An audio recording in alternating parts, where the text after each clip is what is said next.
कैसे शुरू हुई भगवान शिव को प्रसन्न करने वाली कांवड़ यात्रा। हेलो दोस्तों, हिंदू धर्म में सावन का महीना बहुत महत्वपूर्ण होता है। शिव भक्तों को इस महीने का बेसब्री से इंतजार रहता है। इस पूरे महीने भगवान शिव और माता पार्वती की विधि विधान से पूजा अर्चना की जाती है। सावन का महीना में शिव भक्त कांवड़ यात्रा पर जाते हैं। कांवड़ियों के लिए ये यात्रा बहुत महत्वपूर्ण होता है। हर साल सावन माह में लाखों की तादाद में कांवड़िए सुदूर स्थानों से आकर गंगा जल से भरी कांवड़ लेकर पैदल यात्रा करके अपने गांव वापस लौटते हैं। इस यात्रा को कांवड़ यात्रा बोला जाता है। सावन की चतुर्दशी के दिन उस गंगा जल से अपने निवास के आसपास शिव मंदिरों में शिव का अभिषेक किया जाता है। इस दौरान श्रद्धालु कांवड़ को जमीन पर नहीं रखते हैं। कांवड़ चढ़ाने वाले लोगों को कांवरिया कहा जाता है। ज़्यादातर कांवरिया केसरी रंग के कपड़े पहनते हैं। ज़्यादातर लोग गौमुख, इलाहाबाद, हरिद्वार और गंगोत्री जैसे तीर्थ स्थलों से गंगा जल भरते हैं। इसके बाद पैदल यात्रा कर शिवलिंग पर चढ़ाते हैं। कांवड़ यात्रा का इतिहास परशुराम भगवान के समय से जुड़ा हुआ है। भगवान परशुराम शिव जी के परम भक्त थे। मान्यता है कि एक बार वे कांवड़ लेकर यूपी के बागपत जिले के पास पूरा महादेव गए थे। उन्होंने गढ़मुक्तेश्वर से गंगा जल लेकर भोलेनाथ का जलाभिषेक किया था। उस समय सावन माह चल रहा था।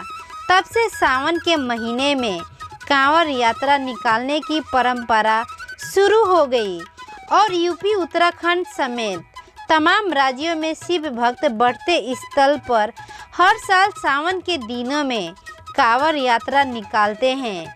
मान्यता है कि जो लोग सावन के महीने में कांवड़ चढ़ाते उनकी सभी मनोकामना पूरी होती हैं। वहीं कुछ लोगों का मानना है कि सबसे पहले त्रेता युग में श्रवण कुमार ने कांवड़ की यात्रा की।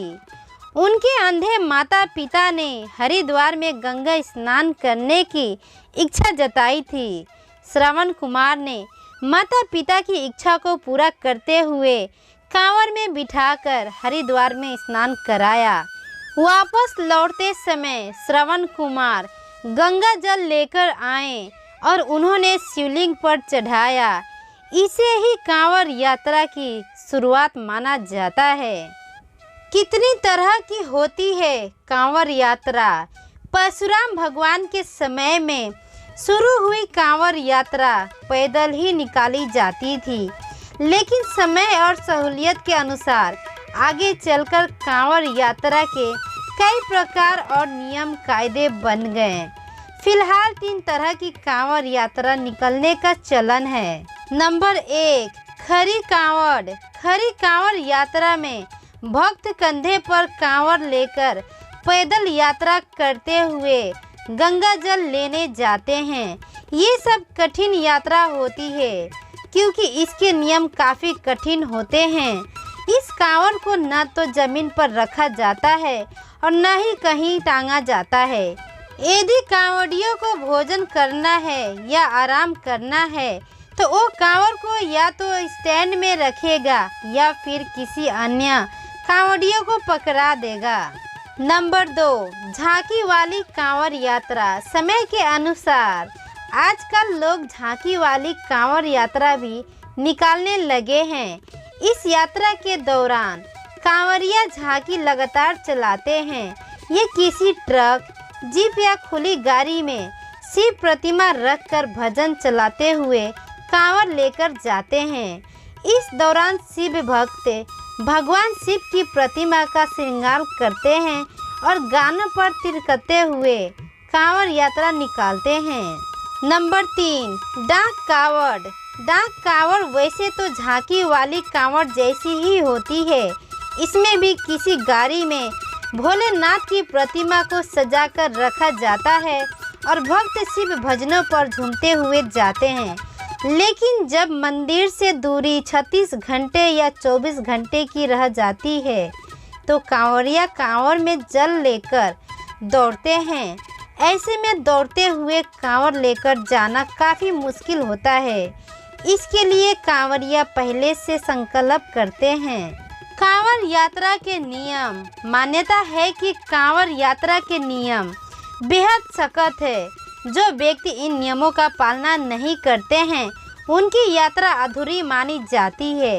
इसके अलावा उन्हें कई तरह की परेशानियों का सामना भी करना पड़ता है। कांवर यात्रा के दौरान किसी भी तरह का नशा करना वर्जित माना गया है। इसके अलावा मांसाहारी भोजन करने की भी मनाही है। यात्रा के दौरान कांवर को जमीन पर नहीं रखना चाहिए। अगर आपको कहीं रुकना है तो स्टैंड या पेट के ऊंचे स्थल पर रखें। कहते हैं अगर किसी व्यक्ति ने कांवर को नीचे रखा तो उसे दोबारा गंगा जल भरकर यात्रा शुरू करनी पड़ती है।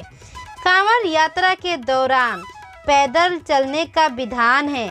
अगर आप कोई मन्नत पूरी होने पर यात्रा कर रहे हैं तो उसी मन्नत के हिसाब से यात्रा करें।